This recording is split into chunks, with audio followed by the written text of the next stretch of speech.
UP में BJP विधायक के लिए रुक गई एम्बुलेंस। मां का शव लेकर 1 किलोमीटर पैदल चला बेबस बेटा। दोस्तों, उत्तर प्रदेश के हमीरपुर से इंसानियत को शर्मसार करने वाली तस्वीर सामने आई है। यहां यमुना पुल पर मरम्मत की वजह से गाड़ियों की एंट्री बंद है। इसके बाद भी भाजपा विधायक की कार पुल से होकर गुजर गई, लेकिन मजदूर की मां का शव लेकर जा रही एम्बुलेंस को रोक दिया गया।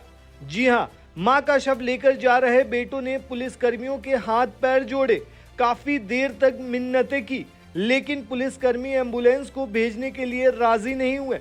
इसके बाद बेटे ने स्ट्रेचर सहित एम्बुलेंस से शव को उतारा और करीब 1 किलोमीटर पैदल चलकर पुल पार किया। इसके बाद शव को ऑटो से लेकर घर गया।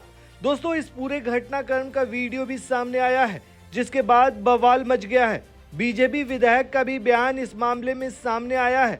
पहले आप ये वीडियो देखिए। दरअसल दोस्तों, कानपुर सागर यानी NH 34 पर यमुना नदी पर बने पुल की मरम्मत का काम शनिवार सुबह 6 बजे से शुरू हुआ था। इसके चलते पुल से वाहनों की आवाजाही 2 दिन के लिए रोक दी गई।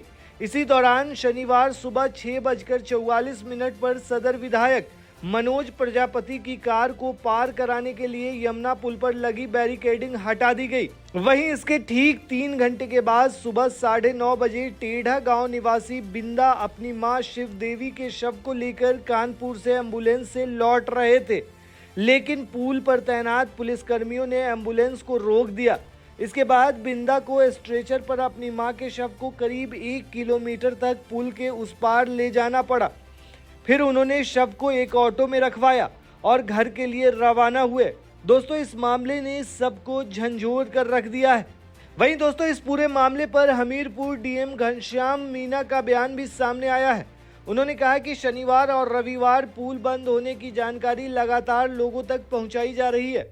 इसके बाद भी लोग नासमझी कर रहे हैं। परिवार को परिवर्तित रूट से आना चाहिए था। वहीं लोग सवाल पूछ रहे हैं कि फिर विधायक को क्यों जाने दिया गया? क्या विधायक के लिए अलग कानून है?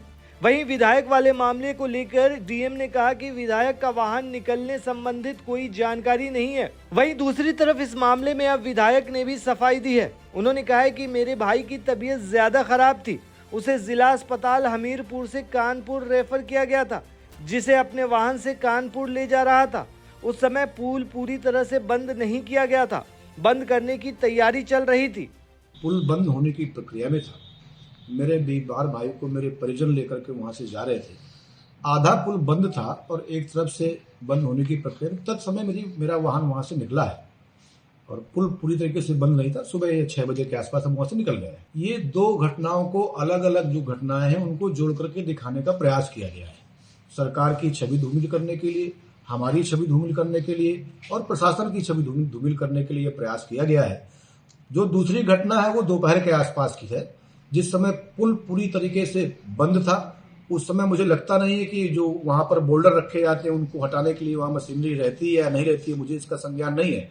लेकिन जब पुल 6 से 7 के बीच में पूर्ण रूप से बंद हो जाता है तो वो भारी भारी जो बोल्डर है उनको हटाने के लिए क्या व्यवस्था होती है मुझे जानकारी नहीं है। तो ये 2 घटनाओं को मिलाकर के दिखाया गया है और मुझे लगता है कि ये दुर्भाग्यपूर्ण है।